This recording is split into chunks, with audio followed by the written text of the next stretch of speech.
Happy Hump Day to all of our listeners. This is For St. Pete's Sake, the political podcast where we deep dive into everything Pinellas related, statewide in Florida or across the country in America.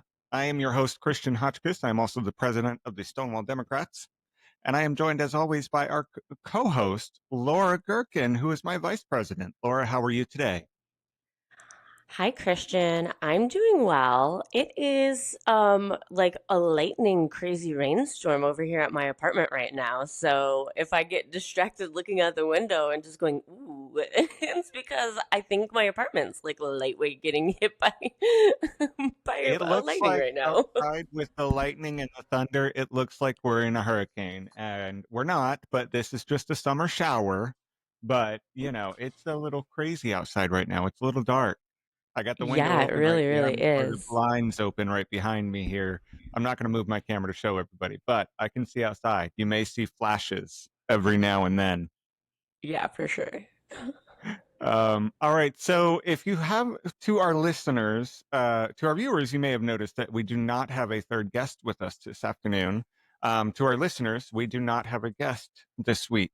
So we're going to do one of our gabbing sessions. We're just going to sit here and gab and give you some updates on what is going on in today's political climate and, talk back and forth. And, I like these sort of uh, recordings when we do them because it's an easy way to just talk about what's going on.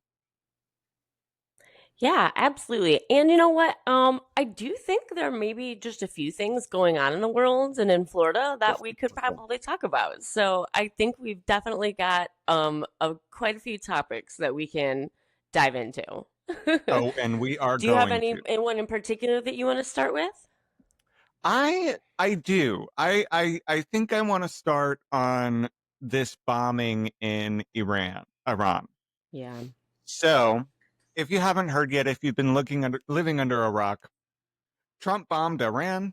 Uh, Iran targeted a U.S. military site home to more than 10,000 troops in Qatar, but the bombs were intercepted by counter bombing measures. That came after the U.S. had already bombed 3 nuclear sites in Iran. After the Mm. bombing from the U.S., Trump claimed a 12-day war was over and is calling it a big win. Now America is, of course, facing backlash and public opposition. Trump seems to have based decision on being a hero, quote, to Fox News. And the Pentagon scrambled to cover info about this attack with a top official saying, quote, Trump himself was the biggest threat to operational security.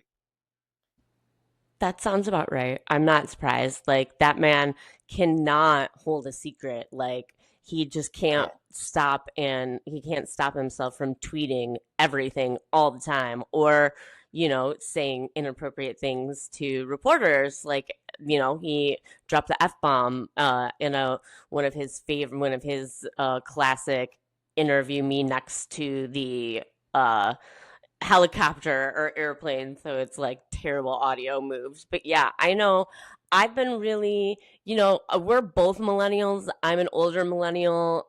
So I was actually a senior in high school when 9/11 happened, and in college when we went to the war and went into war in Iraq. So um it's like there's a song from Miss Taylor Swift that goes, I've seen this film before and I didn't like the ending. Like, very much feeling, the jokes online are like millennials are like getting, having all of this whiplash and like, uh, flashbacks to, the early 2000s with these weapons of mass destruction and whatnot. Oh, yeah, It's terrifying. It's terrifying. it was another Bush type scenario where Trump kind of just claimed that he knew that Iran had nuclear weapons. There's been no proof that Iran has officially made a nuclear weapon. Now we know that uh, they were working on it, whatever you want to say, but there have been no proof, no justification as far as that go, other than Trump's words saying he just knew that Iran had nuclear weapons and we had to take them out. Well, and I this also want to further point just out, goes, yeah, go ahead. I was going to say, I also want to point out that he's calling this a war. He did not get congressional approval for this Yep. strike and for this war. Now, I know we can have a discussion about every president has made strikes against other countries without having the congressional approval for war. But no one has ever said, no other president has ever said we were in a war while doing that. So Trump is now saying that we are actively in a war with Iran. Yeah, it's I have been seeing some conversations about the legality of the strikes. And speaking of the war in Iraq, we do still have that congressional authorization for war sitting out there for Iraq. And that's how, like, I believe Obama as well justified strikes in, like, Syria when he was president, was under that War Authority Act. There's also, from what I read, has been there's like a gray area when you're doing limited strikes. The president has the authority to do those strikes without getting congressional approval. But if we are gonna be in a full on war with Iran, and we're gonna put boots on the ground and get more American service people into the Middle East, yes, then he's definitely going to need congressional approval for all that, for sure. It's quite scary, and Yeah. if you'll allow me, this kind of goes into the other two topics that I want to discuss. Yeah, Well, first of all, do you absolutely. have anything else that you want to say about this specific topic?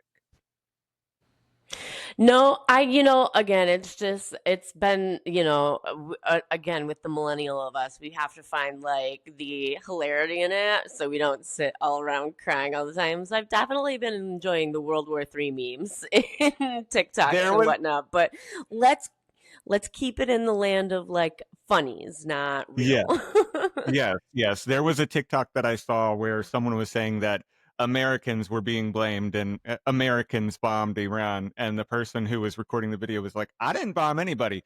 The edible hit just Right. as I got the information that they were bombed. And so I thought that was so funny. I love the memes. I love the Yeah. jokes. And, it's obviously a very, very serious situation, but Yeah. it is, we do have to take some time and have create some levity of it. um Absolutely. so yeah, I mean, that goes into my next topic, which I think I'm going to start with this one. The Department of Homeland Security has a domestic counterterrorism hub. um there was a director named for that hub. This director is called Director Fugate, and he is a 22-year-old man who is 1 year out of college. And I have other facts on him that I would just want to kind of say real quick. So let me pull them up real quick. Is he the one where they like he hasn't turned in any of his background like check information, and no one even knows what country he was born in? Like, he claims to be born in Malta, but Malta is like, we don't know her. Like, Yeah. I is don't that know the anything same about person? that. Yeah. I don't know anything about that, but there are some pretty interesting facts that I want to read off here. And this Okay. person, the Department of Homeland Security, this obviously domestic counterterrorism hub, is in charge of making sure that we're keeping a, an eye on terrorism here in the U.S. Um, which I will go over that in just a minute. But Fugate said that he spent several months performing, quote, lawn care work around my neighborhood. This is according to his LinkedIn, and also worked part time as a clerk at an HEB supermarket. He Okay. Yeah. interned at the Hard Right Heritage Foundation. And then, according to Mm-hmm. LinkedIn, the bulk of Fugate's leadership experience comes from having served as Secretary General of a model UN United Nations club in his high school. Yeah. I That's his mean, yeah, experience. I doesn't all isn't always, your high school experiences what you put on your resume for your White House leadership job? I mean, I would. Listen, the high school experience is it's mandatory. You know, you got to have it. I got to say, if my experience from high school went into it, I'd be a professional clarinet player right now. Not a very good one, but a professional clarinet player right now. So I don't know. Yeah, I Go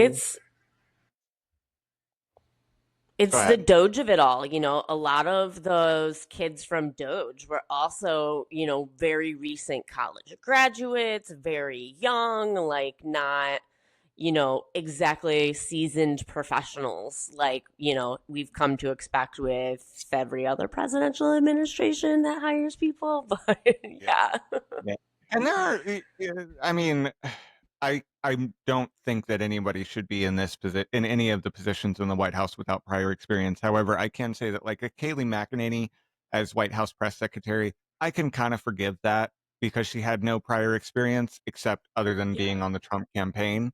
But this specific, like these types of jobs where it's the director of domestic counterterrorism hub, I can't forgive this high Yeah. school experience. That does not. Yeah, no, you're absolutely right. This is, this is someone that's supposed to be in the know and keeping the whole country safe and like analyzing, stuff from the CIA and the FBI and like all this stuff about what threats are going on and whatnot. And it's just some, and I just like, I feel so, I don't want to be like one of those old people, turned into like the mean boomers who are like, you can't do anything because you're a young child. But I'm like, no, I don't feel like that. Like, I encourage young people to get involved and get and go out and get these amazing opportunity jobs, but like be a little bit qualified first, I guess, Right, exactly. There's a is the difference only between request. getting a job at an entry level and then getting the director Right. job right as you're 1 year out of college. There's a Exactly. major difference in that. So I wanna give a few examples of domestic terrorism that we've seen just this year alone. Just this year alone. So I'm gonna read off some examples here. In April, there was an arson attack against Governor Ben Shapiro at the governor's mansion in Pennsylvania. 4 days Oh my God. later, a self proclaimed white supremacist shot and killed two people and injured more at FSU, Florida State University, here in Yep. Florida. In May, a car bombing of a fertility clinic in California. Yep. In late May, two Israeli embassy staffers were shot dead outside Oh. of DC's Capitol Jewish Museum. In June, an attack in Boulder, Colorado, where people were burned at a march in support of Israeli hostages. And last weekend, Minnesota Democratic State Representative Melissa Hortman and her husband were shot dead, and State Senator John Hoffman and his wife were injured at the same time, shot and injured. These are just a few examples of the what have been named domestic terrorism acts here in the US. And we have a person who's supposed to be looking out for this sort of stuff, and he's just not. There's just such a failure. Yeah, I mean it's especially those, the attacks on the Minnesota lawmakers are really like those were chilling. The Utah Senator Mike Lee posted, had a disgusting tweet blaming it on Marxism and being leftist when the shooter was actually, a MAGA enthusiast. He ended up taking that tweet down, but not until he was confronted in person. I mean, a lot of people are confronting him online, but I'm pretty sure Amy Klobuchar, who's the senator from Minnesota, like personally confronted him, and then he ended up taking it down. But it's terrifying, and it's like. I mean, like I said, I know that we're like enjoying the tweets and the memes of it all and like the TikToks, but like, there's got to be some, you can't joke about when somebody has been literally murdered for political reasons. Like that is and then to say the terrible things that the president said about like not calling Tim Walz and that blaming it on Tim Walz hiring the guy, which like I guess the guy was appointed to like some state little committee by the governor, but it's not like it was a personal pick. It's not like he knew him. So yeah, those political shootings were just absolutely horrifying, and the response to all of it has been, just really, really scary as well. It's terrifying who we have in charge of our national intelligence. You look at Tulsi Gabbard, and she uploaded a social media video where she warned of nuclear threat, um, Yeah. basically saying that the warmongers of the world were on the verge of starting a nuclear war with the entire world, and said, quote, perhaps it's because they are confident that they will have access to nuclear shelters for themselves and for their families that regular people won't have access to. Are we in an Yeah. episode of American Horror Story Apocalypse? What is happening? I know that was so wild for her to say, talking about like who has nuclear shelters and whatnot. I'm like, girl, what planet are you on right now? I don't understand it. I don't understand where that came from. I don't understand why she would say that. And also, what do you mean? What do you mean? Who has nuclear sites that we don't have access to? Um, Right. what? Like, I know that there's that Mount Vernon or whatever it's called up in wherever it's at. I know that that's a nuclear bunker, huge one for the government. Yes, absolutely. We know that but you admitting that in that social media video is Yeah. wild. It is absolutely Yeah. wild, and it shows how much you are just unqualified for your job. You're just Absolutely. unqualified, Well, Gabbard. yeah. And she's definitely been one to like give in. Like, she obviously started as a Democrat and, went independent and now is, I mean, I don't know if she's like officially, a Republican or whatever, but she's definitely working in this administration. And it's just, it's hard, it's disheartening to see the misinformation, like just really so desperately change people. Like Tulsi Gabbard's always sort of been a war hawk, she's got it's the military side of her. Like they just depend, defer more to military intervention than diplomacy. But still, like she has just gone, way she's been, yeah. I think that, the term is red pilling when people go, down the rabbit hole of YouTube algorithms is what it started at, and now it's TikTok. So yeah, it's scary. It's and it can have. I've seen it happen to family members of mine as well, and that's like just so disturbing how people can get It, so separated from the concept of the truth. it is so disturbing. It is so disturbing, especially since perhaps perhaps it's because they are confident that they will have access to nuclear shelters for themselves and for their families that regular people won't have access to. That coming from, and the warning just in and of itself that warmongers were planning a nuclear war across the world, Yeah. that coming from the director of national intelligence, that sort of Right. fearmonger, and, there's no proof, there's no evident. There's nothing stating that this is happening, and like again. I just have to ask: are we in an episode of American Horror Story? Right. What's happening? I don't get it. Um, Yeah. but that's who Trump is surrounding himself by, and he said that he was going to get the best. And so, if this is what the best looks like, I am concerned for the future. They're the best at telling him what he wants to hear. That part. That part.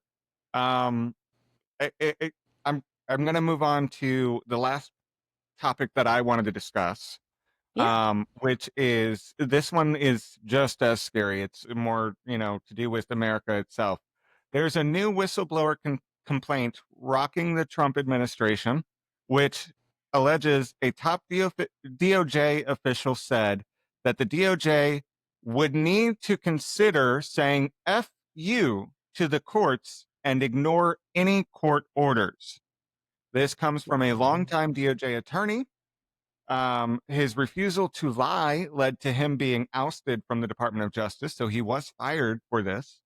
Um, this attorney was promoted to his leadership position at the DOJ and lauded by the Trump administration. So at one point, he was in the good graces of the Trump administration. Um, Mhm. so this is basically saying that judges and the Constitution and the rule of law be damned. Yep. We're going to say and do whatever we want.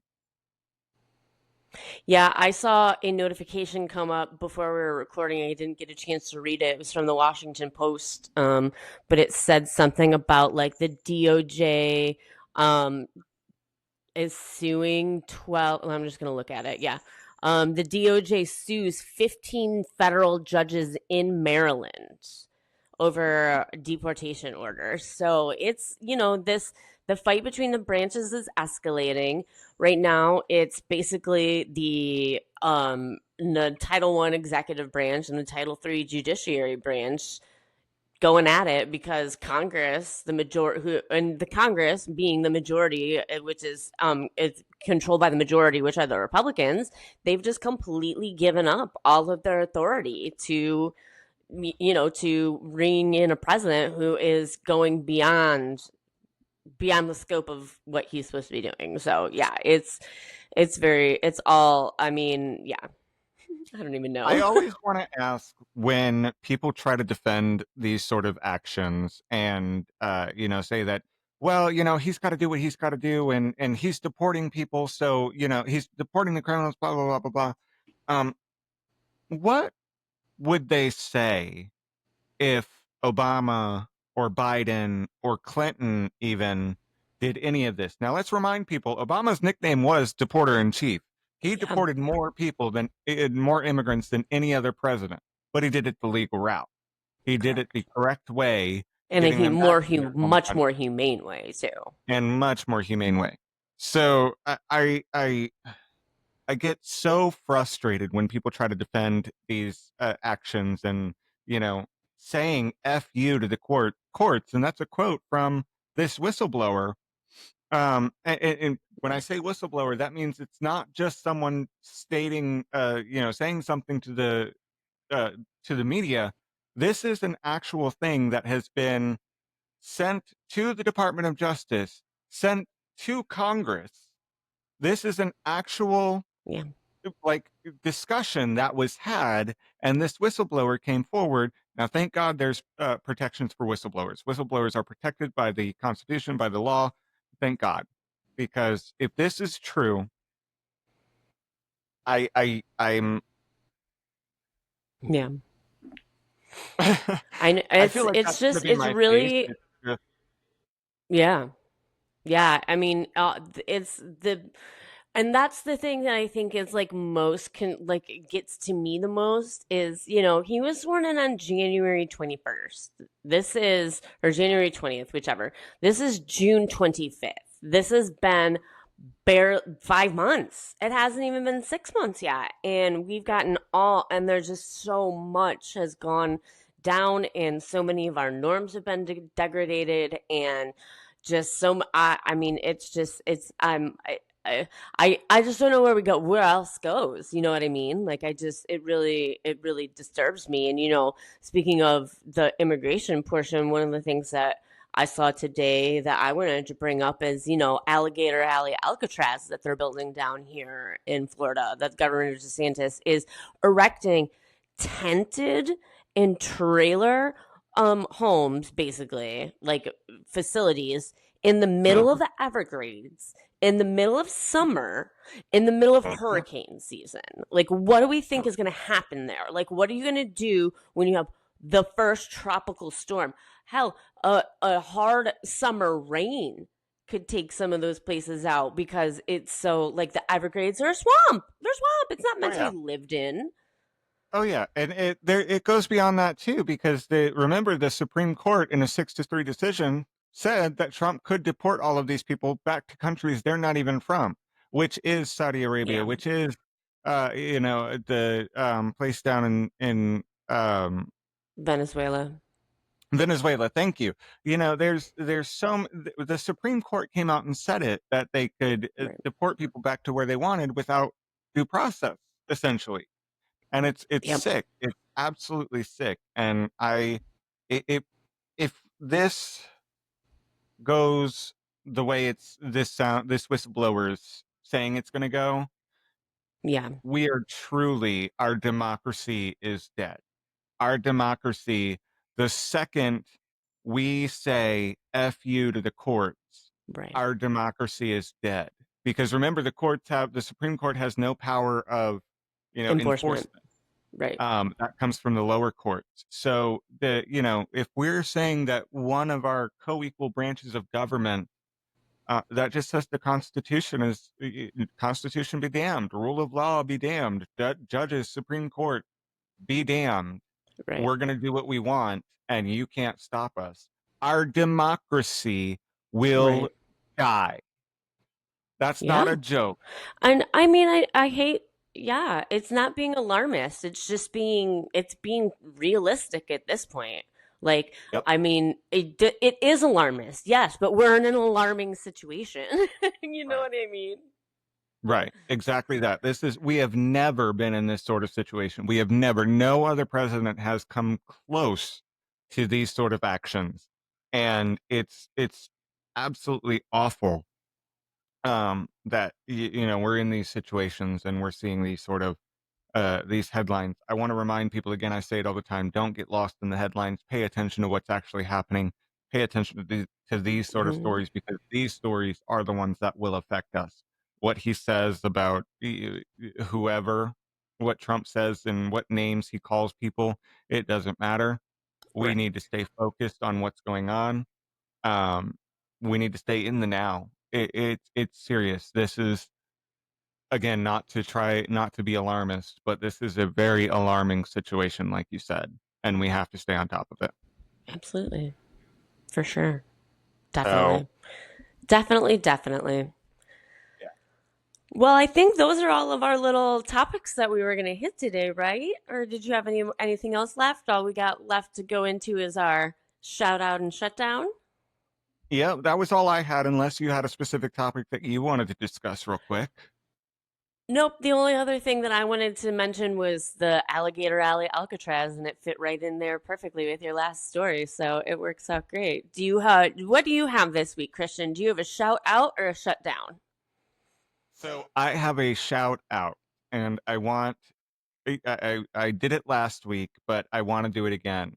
I want to shout out the No Kings protest, and I want to shout out the activists and organizers that even now, continue to organize and continue to activate in ways that are just absolutely amazing. There will be more protests. There will be more people Yeah, standing up and speaking their mind.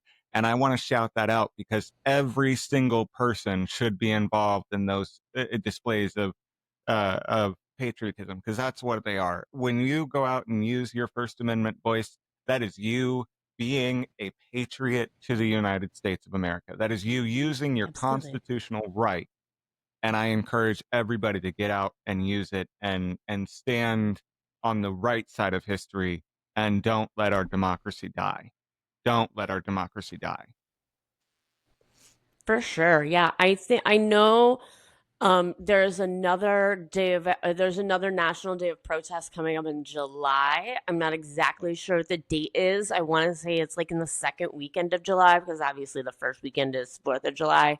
But yeah, there's definitely stuff coming up. And that sort of partly leads into my shout out, which is I'm going to shout out St. Pete Pride, which is happening on Saturday and Sunday here in St. Petersburg, Florida.